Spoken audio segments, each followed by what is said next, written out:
So in this chapter we're discussing about certificate of deposits and government securities. So after government treasury bills, the investment option with the next lowest risk is CD, certificate of deposit. They offer lower rate of interest, but they are practically risk free. So investors who are risk averse will invest in CDs. They're issued by commercial banks and some financial institutions. And who are eligible to invest in CDs, persons, associations, and companies are eligible. So the minimum amount that can be invested is 1 lakh, and thereafter is in multiples of 1 lakh. And there is a minimum lock-in period of 15 days to maximum of 1 year in case of banks. In case of financial institutions, between 1 to 3 years. So just understand the certificate of deposit also is one investment option. So we are discussing here the different investment options. Okay, if you see from what we are discussing here, the money market, the various sub-markets we discussed.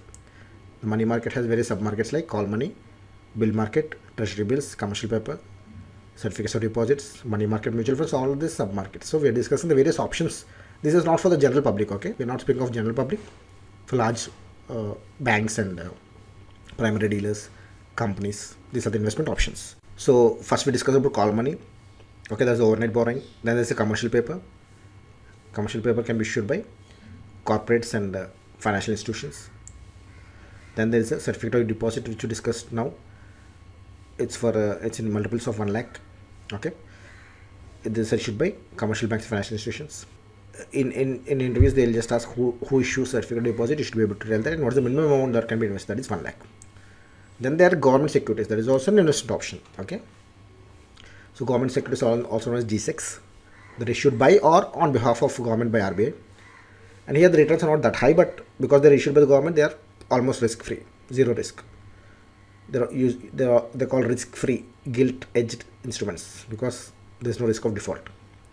The tenor may be as long as 30 years, and they can be even short-term or long-term. So short-term securities means they have maturity of less than 1 year, like treasury bills. Long-term securities have maturity of more than 1 year, like bonds. So in India, the central government issues both treasury bills and bonds or dated securities, while state governments issue only bonds or dated securities, which are called SDLs, state development loans, which is not very important for you. So for the interviews, just you should be able to answer why are G6 called risk-free instruments, because they are backed by the government. Okay, so it's almost risk-free, zero risk. And what is the tenor of G6? It's up to 30 years. So here in this figure you can see how a government security looks like. Okay, so this how it's just like a certificate, just like a share, it's also a certificate. Okay.